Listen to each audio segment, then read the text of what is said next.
Chapter 17. Lying to Cecil. He was bewildered. He had nothing to say. He was not even angry, but stood with a glass of whiskey between his hands, trying to think what had led her to such a conclusion. She had chosen the moment before bed when, in accordance with their bourgeois habit, she always dispensed drinks to the men. Freddie and Mr. Floyd were sure to retire with their glasses, while Cecil invariably lingered, sipping at his while she locked up the sideboard. "I am very sorry about it," she said. "I have carefully thought things over. We are too different. I must ask you to release me and try to forget that there ever was such a foolish girl." It was a suitable speech, but she was more angry than sorry, and her voice showed it. "Different how?" "I haven't had a really good education, for one thing," she continued, still on her knees by the sideboard. "My Italian trip came too late, and I am forgetting all that I learnt there.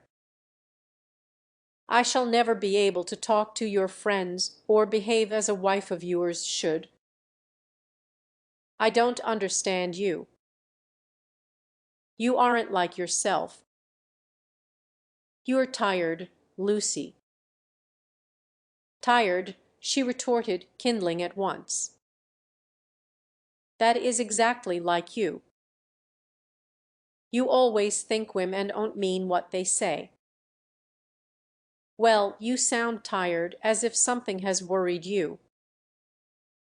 "What if I do?" "It doesn't prevent me from realizing the truth. I can't marry you, and you will thank me for saying so some day. You had that bad headache yesterday all right," for she had exclaimed indignantly, "I see it's much more than headaches. But give me a moment's time." He closed his eyes. "You must excuse me if I say stupid things, but my brain has gone to pieces. Part of it lives 3 minutes back, when I was sure that you loved me, and the other part I find it difficult I am likely to say the wrong thing." It struck her that he was not behaving so badly, and her irritation increased. She again desired a struggle, not a discussion. To bring on the crisis, she said, "There are days when one sees clearly, and this is one of them. Things must come to a breaking point sometime, and it happens to be today. If you want to know, quite a little thing decided me to speak to you when you wouldn't play tennis with Freddie." "I never do play tennis," said Cecil, painfully bewildered. "I never could play." "I don't understand a word you say." "You can play well enough to make up a four." "I thought it abominably selfish of you." "No, I can't well, never mind the tennis." "Why couldn't you have warned me if you felt anything wrong?" "You talked of our wedding at lunch at least. You let me talk." "I knew you wouldn't understand," said Lucy quite crossly. "I might have known there would have been these dreadful explanations. Of course, it isn't the tennis, that was only the last straw to all I have been feeling for weeks. Surely it was better not to speak until I felt certain." She developed this position. "Often before I have wondered if I was fitted for your wife, for instance, in London, and are you fitted to be my husband?" "I don't think so." "You don't like Freddie, nor my mother." "There was always a lot against our engagement, Cecil, but all our relations seemed pleased, and we met so often, and it was no good mentioning it until all things came to a point. They have today. I see clearly. I must speak. That's all. I cannot think you were right, said Cecil gently. I cannot tell why, but though all that you say sounds true, I feel that you are not treating me fairly. It's all too horrible. What's the good of a scene? No good. But surely I have a right to hear a little more. He put down his glass and opened the window. From where she knelt, jangling her keys, she could see a slit of darkness, and, peering into it as if it would tell him that little more, his long, thoughtful face. Don't open the window, and you'd better draw the curtain. Freddie or anyone might be outside. He obeyed. I really think we had better go to bed, if you don't mind. I shall only say things that will make me unhappy afterwards. As you say, it is all too horrible, and it is no good talking. But to Cecil, now that he was about to lose her, she seemed each moment more desirable. He looked at her, instead of through her, for the first time since they were engaged. From a Leonardo she had become a living woman, with mysteries and forces of her own, with qualities that even eluded art. His brain recovered from the shock, and in a burst of genuine and devotion he cried, "But I love you, and I did think you loved me." "I did not," she said. "I thought I did at first. I am sorry, and ought to have refused you this last May too." He began to walk up and down the room, and she grew more and more vexed at his dignified behaviour. She had counted on his being petty. It would have made things easier for her. By a cruel irony she was drawing out all that was finest in his disposition. "You don't love me, evidently." "I dare say you are right not to. But it would hurt a little less if I knew why." "Because a phrase came to her, and she accepted it. You are the sort who can't know anyone intimately." A horrified look came into his eyes. "I don't mean exactly that. But you will question me, though I beg you not to, and I must say something. It is that, more or less. When we were only acquaintances, you let me be myself, but now you're always protecting me." Her voice swelled. "I won't be protected. I will choose for myself what is ladylike and right. To shield me is an insult. Can't I be trusted to face the truth, but I must get its second hand through you. A woman's place.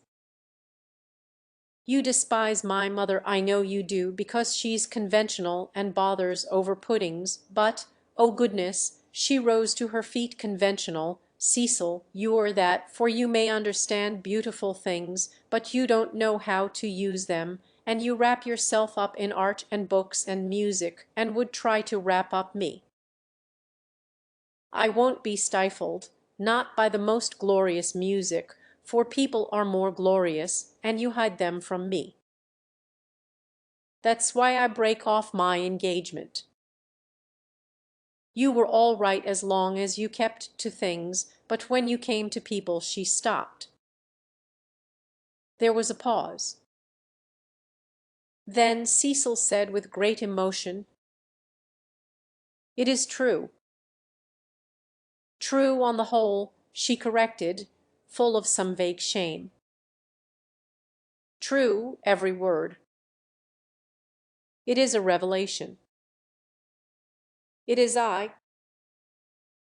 Anyhow, those are my reasons for not being your wife." He repeated, "The sort that can know no one intimately. It is true. I fell to pieces the very first day we were engaged." I behaved like a cad to Bibi and to your brother. You are even greater than I thought. She withdrew a step.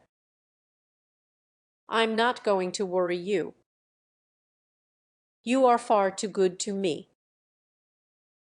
I shall never forget your insight, and, dear, I only blame you for this. You might have warned me in the early stages, before you felt you wouldn't marry me, and so have given me a chance to improve. I have never known you till this evening. I have just used you as a peg for my silly notions of what a woman should be. But this evening you are a different person, new thoughts, even a new voice. What do you mean by a new voice? She asked, seized with incontrollable anger. I mean that a new person seems speaking through you, said he. Then she lost her balance. She cried, If you think I am in love with someone else, you are very much mistaken. Of course I don't think that. You are not that kind, Lucy. Oh, yes, you do think it. It's your old idea, the idea that has kept Europe back. I mean the idea that women are always thinking of men. If a girl breaks off her engagement, everyone says, no, she had someone else in her mind, she hopes to get someone else. It's disgusting, brutal. As if a girl can't break it off for the sake of freedom. He answered reverently, I may have said that in the past. I shall never say it again. You have taught me better. She began to read and pretended to examine the windows again. Of course, there is no question of someone else in this, nose jitling, or any such nauseous stupidity. I beg your pardon most humbly if my words suggested that there was. I only meant that there was a force in you that I hadn't known of up till now. All right, Cecil, that will do. Don't apologize to me. It was my mistake. It is a question between ideals, yours and mine pure abstract ideals, and yours are the nobler. I was bound up in the old vicious notions, and all the time you were splendid and new. His voice broke. I must actually thank you for what you have done, for showing me what I really am. Solemnly, I thank you for showing me a true woman. Will you shake hands? Of course I will, said Lucy, twisting up her other hand in the curtains. Good night, Cecil. Good-bye. That's all right. I'm sorry about it. Thank you very much for your gentleness. Let me light your candle, shall I? They went into the hall. Thank you. Good night again. God bless you, Lucy. Good-bye, Cecil. She watched him steal upstairs, while the shadows from 3 banisters passed over her face like the beat of wings. On the landing he paused strong in his renunciation, and gave her a look of memorable beauty. For all his culture, Cecil was an ascetic at heart, and nothing in his love became him like the leaving of it. She could never marry. In the tumult of her soul, that stood firm. Cecil believed in her, she must some day believe in herself. She must be one of the women whom she had praised so eloquently, who care for liberty and not for men. She must forget that George loved her, that George had been thinking through her and gained her this honourable release, that George had gone away into what was it, the darkness. She put out the lamp. It did not do to think, nor, for the matter of that, to feel. She gave up trying to understand herself, and joined the vast armies of the benighted, who follow neither the heart nor the brain, and march to their destiny by catchwords. The armies are full of pleasant and pious folk, but they have yielded to the only enemy that matters, the enemy within. They have sinned against passion and truth, and vain will be their strife after virtue. As the years pass, they are censured. Their pleasantry and their piety show cracks, their wit becomes cynicism, their unselfishness hypocrisy, they feel and produce discomfort wherever they go. They have sinned against Eros and against Pallas Athene, and not by any heavenly intervention, but by the ordinary course of nature, those allied deities will be avenged. Lucy entered this army when she pretended to George that she did not love him, and pretended to Cecil that she loved no one. The night received her, as it had received Miss Bartlett 30 years before.